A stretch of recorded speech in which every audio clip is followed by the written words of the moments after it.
কয়েকদিন আগে আমি ইউটিউবে এডিটিং এর টিউটোরিয়াল দেখছিলাম, তখন আমার সামনে একটা ভিডিও আসে, হ্যাঁ এই ভিডিওটা। আর এই ভিডিওতে এই অ্যানিমেশনটা বানানো শেখাচ্ছিল।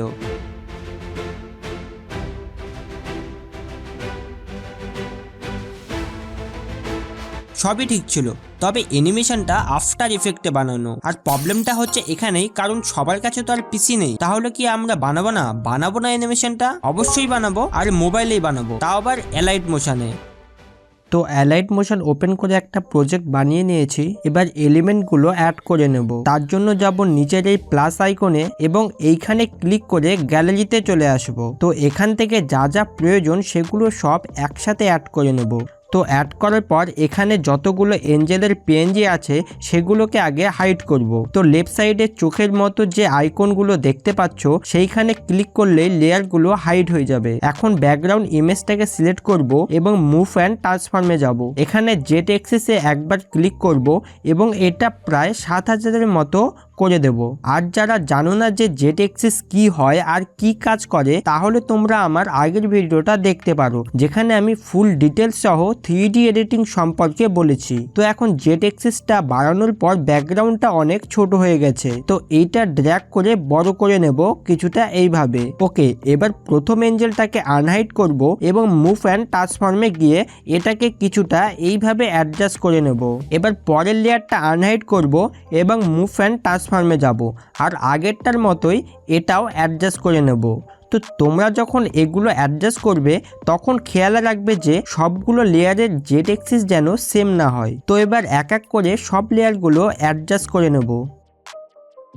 তো সব লেয়ারগুলো অ্যাডজাস্ট করা কমপ্লিট। এবার অ্যানিমেট করার পালা। তো এখন এই প্লাস আইকনে ক্লিক করে অবজেক্ট অ্যান্ড এলিমেন্টসে যাব, আর এখান থেকে ক্যামেরা লেয়ার অ্যাড করে নেব। অ্যাড করার পর এই আইকনে ক্লিক করে ক্যামেরা ভিউটা অন করে নেব। তোমাদের এইটা হয়তো অফ থাকতে পারে, এই অপশানে ক্লিক করে অন করে নেবে। এবার এখান থেকে ব্যাক করে নেব আর ক্যামেরা লেয়ারের মুভ অ্যান্ড ট্রান্সফর্মে যাব। তো এখান থেকে জেট এক্সিসটা যদি তোমরা বাড়াও তাহলে কিছুটা এরকম ভিউ দেখতে পাবে, আর যদি কমাও তাহলে এরকম দেখতে পাবে। তো এবার টাইমলাইনের শুরুতে একটা ক্লিপফ্রেম অ্যাড করব এবং টাইমলাইনের শেষে আরেকটা ক্লিপফ্রেম অ্যাড করব। করার পর জেট এক্সিসটা বাড়িয়ে দেব, একদম সামনের দিকে নিয়ে যাব, শেষের যে এঞ্জেলটা রয়েছে সেইখানে। তো এখন যদি ভিডিওটা প্লে করি তাহলে বেসিক একটা অ্যানিমেশন দেখতে পাবে। এইটাকে অ্যাডভান্স লেভেলে নিয়ে যাওয়ার জন্য এখনো প্রচুর কাজ বাকি আছে।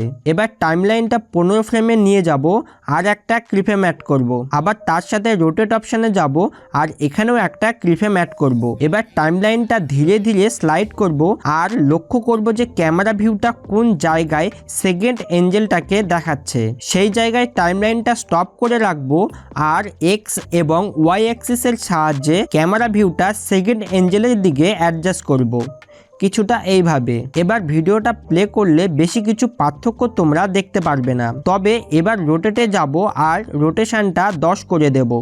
এবার হালকা হলেও কিছুটা চেঞ্জ হয়েছে। এবার টাইমলাইনটা এই ফ্রেমে নিয়ে আসব আর এখান থেকে ব্যাক করে নেব, আর প্রথম এঞ্জেলের লেয়ারটা সিলেক্ট করে মুভ অ্যান্ড ট্রান্সফর্মে যাব, কারণ এঞ্জেলটারও মুভমেন্ট আমরা চেঞ্জ করব। আর তোমরা প্রত্যেক এঞ্জেলেরই মুভমেন্ট চেঞ্জ করতে পারো যদি তোমাদের ভালো লাগে। তো আপাতত আমি এই পজিশনে একটা ক্লিপফ্রেম আর একই সঙ্গে রোটেশনে ক্লিপফ্রেম অ্যাড করে নেব। এবার টাইমলাইনটা সামনে নিয়ে যাব আর এঞ্জেলটা এইভাবে ওপরের দিকে নিয়ে আসবো। এবার যাব রোটেশনে আর -5 মতো রোটেট করে দেব। ওকে, এতটুকু হওয়ার পর এবার ক্যামেরা লেয়ারে চলে যাব আর 3 সেকেন্ড 12 ফ্রেমে গিয়ে ভিউটাকে এই এঞ্জেলটার দিকে অ্যাডজাস্ট করব।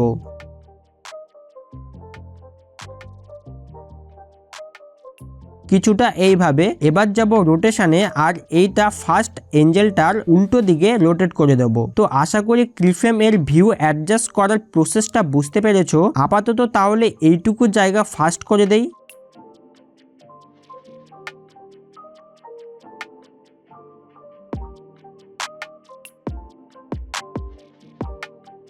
তো ফাইনালি অ্যাডজাস্টমেন্ট করা শেষ। এবার প্লে করলে কিছুটা এইরকম অ্যানিমেশনটা দেখা যাচ্ছে।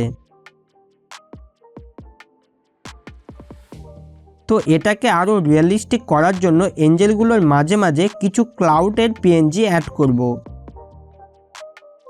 অ্যাড করার পর ব্লেন্ডিং অ্যান্ড অপাসিটি অপশানে যাব আর এটার অপাসিটিটা শার্টের মতো করে নেব। এবার যাব মুভ অ্যান্ড ট্রান্সফর্মে আর জেট এক্সিসের সাহায্যে পেছনে নিয়ে গিয়ে ভালোভাবে অ্যাডজাস্ট করে নেব।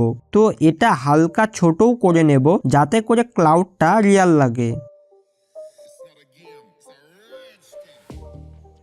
এবার ক্লাউডের লেয়ারটা সিলেক্ট করব আর এই প্লাস আইকনে ক্লিক করে ডুপ্লিকেট লেয়ারে ক্লিক করে ডুপ্লিকেট করে নেব। এবার ডুপ্লিকেট করা লেয়ারটার মুভ অ্যান্ড ট্রান্সফর্মে যাব আর এইটা এঞ্জেলটার ওপরে কিছুটা এইভাবে অ্যাডজাস্ট করে নেব। এবার অ্যাডজাস্ট করার পর এটার অপাসিটিতেও হালকা ক্রিফ্রেমিং করব। ফার্স্ট একটা এই পজিশনে ক্রিফ্রেম অ্যাড করব আর কিছুটা দূর গিয়ে অপাসিটিটা 0 করে দেব।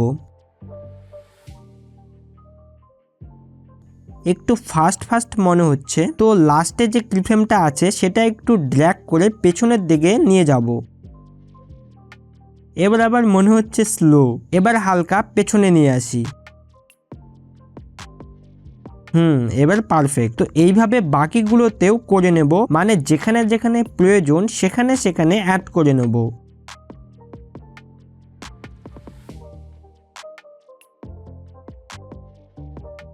ওকে, এবার এই অপশানে ক্লিক করে ভিডিওটা এক্সপোর্ট করে নেব। এক্সপোর্ট হওয়ার পর সেভ করে নেব। এবার ক্লোজে ক্লিক করে লেফট সাইডে যে তীর চিহ্নটা রয়েছে সেখানে ক্লিক করে ব্যাক করে নেব এবং একটা নতুন প্রজেক্ট ক্রিয়েট করে নেব। এবার একটা ব্যাকগ্রাউন্ড আর এক্সপোর্ট করা ভিডিওটা অ্যাড করে নেব।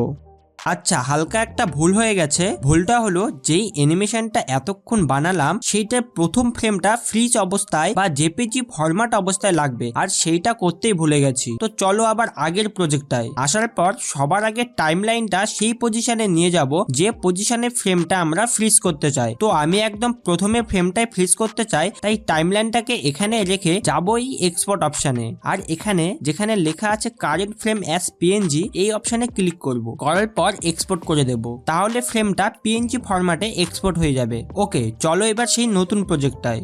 এবার সেই ইমেজটা অ্যাড করে নেব যেটা আমরা পিএনজি অবস্থায় এক্সপোর্ট করলাম। এবার ইমেজটাকে ছোট করে কিছুটা এইভাবে মাঝখানে সেট করে নেব।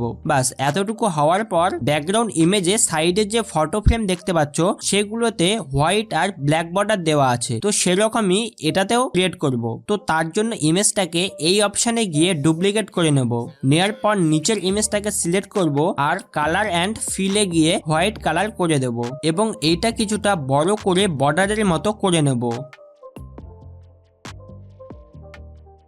কিছুটা এই রকম। এবার ইমেজের লেয়ারটা ডুপ্লিকেট করব এবং এটা কালার অ্যান্ড ফিল অপশানে যাব আর এটার কালার এবার ব্ল্যাক করে দেব।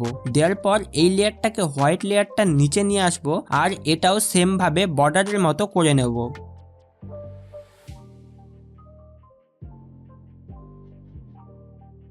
এতটুকু হওয়ার পর একটা নল অবজেক্ট অ্যাড করে নেব। নেওয়ার পর প্রতিটি লেয়ারকে এক এক করে নল অবজেক্টের সঙ্গে কানেক্ট করে নেব। তো প্রথমে লেয়ারটা সিলেক্ট করব আর ওপরে এই অপশানে ক্লিক করব। করার পর এখানে নল 1-এ ক্লিক করে দেব, তাহলে নল 1-এর সঙ্গে কানেক্ট হয়ে যাবে। এবার সব লেয়ারগুলোর ডিউরেশনগুলো বাড়িয়ে দেব।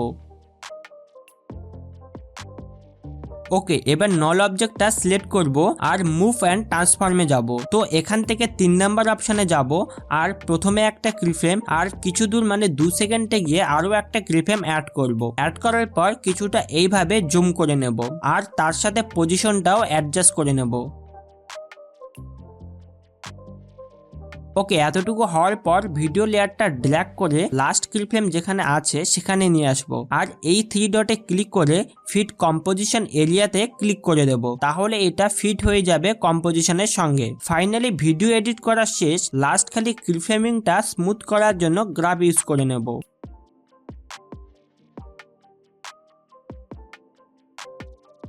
ওকে, আফটার ইফেক্টের অ্যানিমেশন অ্যালাইট মোশনে বানানো শেষ আর মেটেরিয়ালগুলো ডেসক্রিপশন থেকে ডাউনলোড করে প্র্যাকটিস করতে কিন্তু ভুলো না। ওকে, তাহলে এখন আসি, দেখা হচ্ছে নতুন কোনো টপিকে।